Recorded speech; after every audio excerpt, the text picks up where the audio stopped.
மாண்புமிகு பேரவைத் தலைவர் அவர்களுக்கும், மாண்புமிகு முதலமைச்சர் அவர்களுக்கும், மாண்புமிகு சட்டமன்ற உறுப்பினர்கள் அனைவருக்கும் வணக்கத்தை தெரிவித்துக் கொண்டு, இந்த மேகேதாட்டு அணை கட்டக்கூடாது என்ற அந்த தீர்மானத்தில் பேச வாய்ப்பளித்ததற்கு நன்றியை தெரிவித்துக் கொள்கின்றேன். வருஷத்துக்கு 750 டிஎம்சி தண்ணீர் காவிரியில் வருகிறது என்பதுதான் ஒரு கணக்கு. அதில் கர்நாடகாவுக்கு 285 டிஎம்சி தான் அவங்களுக்கு உரிமை. தமிழ்நாட்டுக்கு 404 டிஎம்சிக்கு மேலே உரிமை இருக்கிறது. ஆனால் அது குறைஞ்சி பேச்சுவார்த்தையின் மூலமாக இன்னைக்கு 175.25 டிஎம்சி, பாண்டிச்சேரிக்கு 7 டிஎம்சி, கேரளாவுக்கு 30 டிஎம்சி. ஆனால் இந்த 175.25 டிஎம்சியை ஒரு மாதமும் ஒரு டைம் டேபிள் போட்டு அவங்க கர்நாடக அரசு நமக்கு தந்திருக்கணும். இது வரைக்கும் வரலாற்றிலேயே கிடையாது. அப்படி டைம் டேபிள் போட்டு இந்த மாதம் ஒரு 12 டிஎம்சி, அடுத்த மாதம் 32 டிஎம்சி தந்ததே கிடையாது. நமக்கு ஜூன் மாசம் 9.18 டிஎம்சி தண்ணீரை கர்நாடக அரசு நமக்கு திறந்து விட்டிருக்க வேண்டும். ஆனால் கடந்த ஜூன் மாதம், அதாவது இந்த 2026 2 மாசத்துக்கு முன்னாடி அவங்க திறந்து விட்ட தண்ணீருடைய அளவு 2 டிஎம்சி தான். ஜூலை மாசம் 31.24 டிஎம்சி தண்ணீர் திறந்து விட்டிருக்க வேண்டும். 1 டிஎம்சிக்கும் குறைவான தண்ணி தான் திறந்து விட்டுருக்காங்க. அப்படின்னா அந்த சட்டத்தையோ தார்மீக நடவடிக்கையோ காவிரி ஆணையத்துடைய தீர்ப்பையோ உச்ச நீதிமன்ற தீர்ப்பை எதையுமே கர்நாடக அரசு மதிக்கவே இல்லை. இதுவரைக்கும் அவங்க திறந்து விட்டதே இல்லை. நமக்கு அதனாலதான் குறுவை சாகுபடிக்கு பாதிப்பு ஏற்பட்டிருக்கு. குறுவை சாகுபடி பண்ண முடியல, அதனாலதான் விவசாயிகள் பாதிச்சிருக்கிறாங்க. இது எப்படி பார்க்கணும்னா, நமக்கு வர வேண்டிய தண்ணிய அவங்க கொடுக்கல. ஆனா எப்படி இந்த ஆடிப்பெருக்குல தண்ணி வந்தது? ஆடி 18 வந்து போச்சு. ஞாயிற்றுக்கிழமை எல்லாரும், திங்கக்கிழமை எல்லாம் சேலம், தருமபுரி மாவட்டங்கள் ஆடிப்பெருக்கு விழாவை கொண்டாடி இருக்காங்க. அந்த காவிரி தண்ணி எங்க வந்ததுன்னு யோசிக்கலாம். ஆனா அது காவிரி தண்ணி கர்நாடக அரசு நமக்காக கொடுத்த தண்ணி கிடையாது. கேரளால வயநாட்டுல பயங்கரமா மழை பெஞ்சுது. அந்த வெள்ள நீர், அதிகப்படியான அந்த வெள்ள நீரை தான் அவங்க கபினி அணையில தேக்கி வைக்கிறாங்க. அந்த தண்ணி கபினி டேம் ஃபில் ஆயிடுச்சு. ஃபில் ஆனதுனால வேற வழி இல்லாம தான் தண்ணி, உபரி நீர், வெள்ள நீர் தான் நமக்கு திறந்து விட்டுருக்காங்க. ஹாரங்கியில இருக்கிறதோ, ஹேமாவதியில இருக்கிறதோ, கேஆர்எஸ்ல இருக்கிற கிருஷ்ணராஜசாகர் டேம் தண்ணி அவங்க திறந்து விடல. அது முழுக்க கர்நாடக மாநிலத்தில் அந்த பெய்யக்கூடிய மழை, அந்த காவிரி நதி நீரை அதை தேக்கி வச்சுட்டாங்க. இது கேரளால இருந்து வர வேண்டிய தண்ணி தான் வேற வழி இல்லாம கபினி மூலமா நமக்கு வந்திருக்குது. அதனால அவங்க மனசு சட்டப்படி திறந்து வைக்கல, ஆணையத்தோட தீர்ப்பு படி திறந்து வைக்கல. அவங்க தண்ணி அதிகமான வெள்ள நீர் அவங்க ஊர்ல வந்துடக்கூடாதுன்னு தான் திறந்து வச்சிருக்கிறாங்க.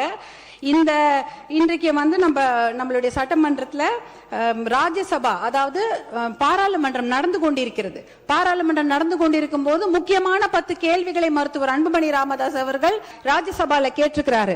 அந்த ஒரு கேள்விக்கு தான் அமைச்சர் பதில் சொல்லி இருக்கிறாங்க.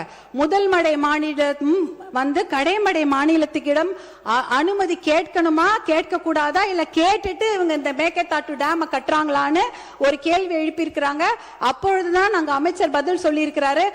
முதல் மடை மாநிலங்கள், அதாவது கடைமடை மாநிலங்களான தமிழ்நாடு போல மாநிலங்கள் கிட்ட முதல் மடை மாநிலங்கள் அனுமதி கோர தேவையில்லை என்ற ஒரு தகவலை டெல்லியில அந்த அமைச்சர் சொல்லி இருக்கிறாங்க.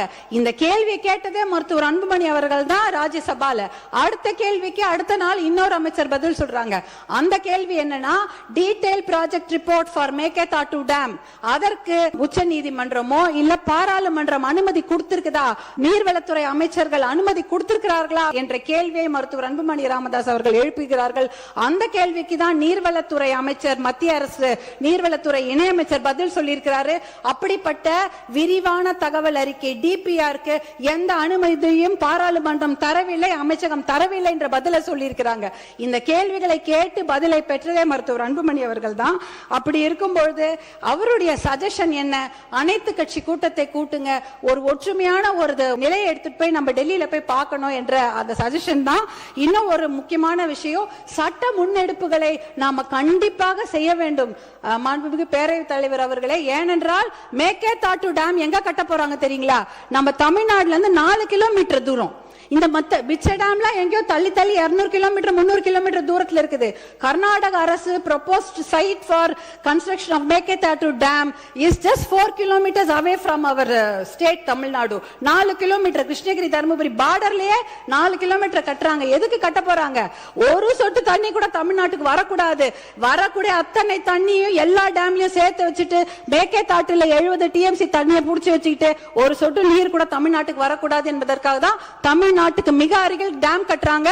அந்த மேகேதாட்டு டேம் கட்டினாங்கன்னா 3 வனவிலங்கு சரணாலயங்கள் அந்த டேம் கீழே போயிடும். 12,500 ஏக்கர் காடுகள் அழிந்துவிடும். புலிகள் சாங்சுவரி இருக்கு. பிலிகிரி ரங்கநாத சுவாமி கோவிலுடைய புலிகள் காப்பகம் இருக்கிறது. காவேரி வைல்ட் லைஃப் சாங்சுவரி இருக்கிறது.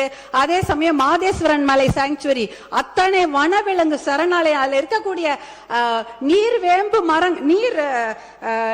நீர் மருந்து மரங்கள் 700 வருஷம் பழமையான மரங்கள்லாம் தண்ணியில போயிடும். நீர் நாய், சாம்பல் நீர் ஆட்டர்ஸ், அப்புறம் மகாசீர்னு மயில் கண்ட மீனுங்க, 4 கொம்பு மானு எல்லாமே அழிஞ்சிரும். இதெல்லாம் அழிச்சிட்டு தான் மேகேதாட்டு டேம் கட்ட போறாங்க.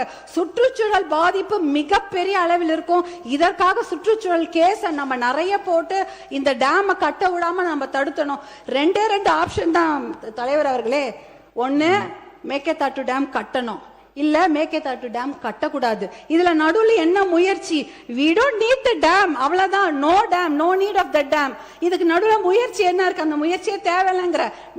மேகேதாட்டு டேம் கட்டக்கூடாது, அவ்வளவுதான். இதுல நடுவுல இந்த நான் முயற்சி பண்றதுல தேவையில்லாத ஒரு விஷயம். அனைத்து கட்சியை கூட்டத்தை கூட்டி கண்டிப்பாக ஒரு ஒத்த முடிவோட நம்ம டெல்லிக்கு போக வேண்டும் என்பதுதான் பாட்டாளி மக்கள் கட்சியின் கோரிக்கை. மிக்க நன்றி.